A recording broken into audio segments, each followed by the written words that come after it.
දින පත්තිනි මෑණියන්ගෙන් පිහිට ගන්න හැටි කියලා දෙන්න පුළුවන්ද කියලා තමයි අහන්නේ. මම හිතන්නේ මේ ගැන අපි කලිනුත් කියලා තියෙනවා. නෑ මං හරි දෙයක්ම කියලා දෙන්නම්. මොකද එක එකනා එක එක දේවල් කියනවා. ඒවා වැරදි. ඔක දේවාලකින් ඇහුවොත් කියන්නේ මෙන්න මේවා අඹ ගේන්න ගියයි. හරි? තව කහරෙද්දක් ගේන්න ගියයි, මල් ගේන්න ගියයි. ඒගොල්ලන් ඒ කෝණෙන් කියයි. ඒගොල්ලන්ගේ කෝණෙන්. ඊළඟට තවත් වෙනත් කෙනෙක්ගෙන් ඇහුවොත් පත්තිනි මෑණියන් සම්බන්ධ කවුරු හරි කෙනෙක් එයා දන්න විදිහට කියයි. ගෑනු කෙනෙක් කියයි කහසාරියක් හදගෙන ඉන්න, පිරිමි කෙනෙක් කහ කමිසයක් හදගෙන ඉන්න, ඔය වගේ දේවල් කියයි. කහ මල් ගේන්න ඒ දේවල් ඒව ඇත්ත එක එක දිව්‍ය ආත්ම කැමැති අකමැති වර්ණ ආහාර සුවඳවල් තියෙනවා. ඒක හරි. හැබැයි අපි ගෙනින් දෙන වඩා ප්‍රයෝජනවත් දේ. ඇල්ම බැල්ම ලබා ගන්නවා නම් ඒ අයට වඩාත්ම ප්‍රයෝජනවත් දේ. මොකද අපි ඒව දෙන අඹ ගැඩියේ ඔය වස්ත්‍රේ කවදාවත් ඒ අය අඳින්නේ නැහැ. අඳින්නේ නැහැ. ඒක දීම නිසා අනේ මට මේ සැලකිල්ල කරා නේද කියන සතුටටපත් වීම විතරයි වෙන්න පුතා. හොඳට ඒක ඉගෙන ගන්න. ප්‍රයෝජනයක් වෙන්නේ නැහැ.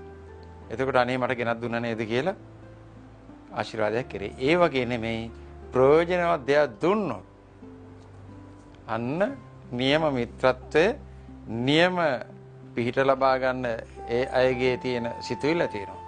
මොනවද ප්‍රයෝජනවත්ම දේ? සියලුම දෙවිවරු පහළ ඉන්න දේවතාත්ම අලුතෙන් දිව්‍යාත්මයට ගිය කට්ටිය කියන්නේ මම කියන්නේ ඒගොල්ලන් වෙන වෙන කතන්දර කරන්නේ මෙතන උඩට ගියන් පස්සේ දන්නවනේ වැඩි. තාම හරියට මොලේ පෑදිලා නැහැ උඩට යන්න. නමුත් එක්තරා මට්ටමකින් පස්සේ ඉන්න දෙවිවරු උත්සාහ කරන්නේ අවබෝධය ලැබිලා ඉහළට යන්නයි. එයාට අවබෝධය තියෙනවා මෙතනින් යා යුතුයි මොකද නැත්තම් කඩා වැටෙනවා කියන දහම. අලුතෙන්ම ගිය සෙට් එකකට හුඟක් අයට ඕක නැහැ. ඉතින් එතකොට මේ ඉහළට යනවා කියන්නේ එයාට කියනවා මහේශා කියන ඔයෙක් නම් කියනවා. ඒ දිව්‍යතල වල ඉන්න එතනින් ඉහළට යන්න පුළුවන් තරම් උත්සාහ කරනවා. එයින් ඔබේ බ්‍රහ්මතල වලට ගිහින් හරි නිර්වාණයට යන්න. ඒ සඳහා අවශ්‍ය දේ තමයි පින්. අනුමෝදන් කරන පින්. අන්න කරන සැලකිල්ල. ඉලක්ක කරලා කන්සන්ට්‍රේට් කරලා මම මේ පින කරන්නේ මම මේ කුසලයක් කරලා එකෙන් පිනක් රැස් කරගන්නවා.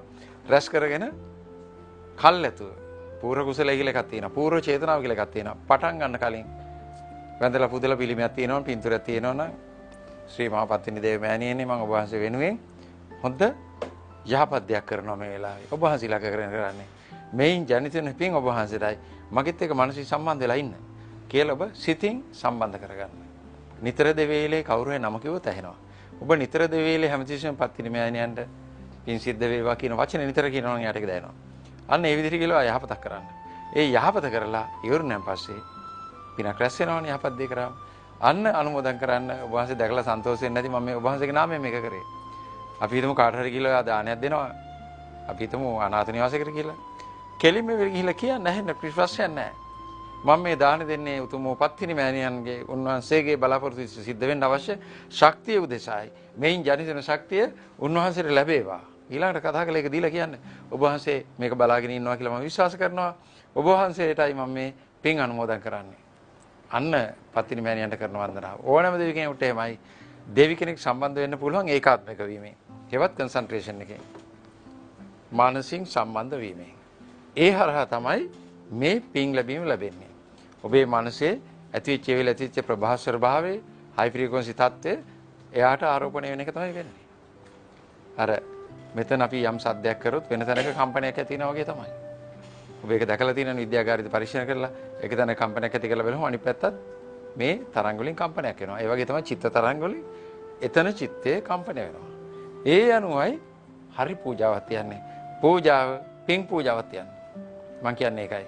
ඒ අනිත් කට්ටිය එක එක වගේ ඒ ගැන මට අදාළ නැහැ. මම කියන්නේ ඒකේ අවශ්‍යතාවය තියෙන පිනයි.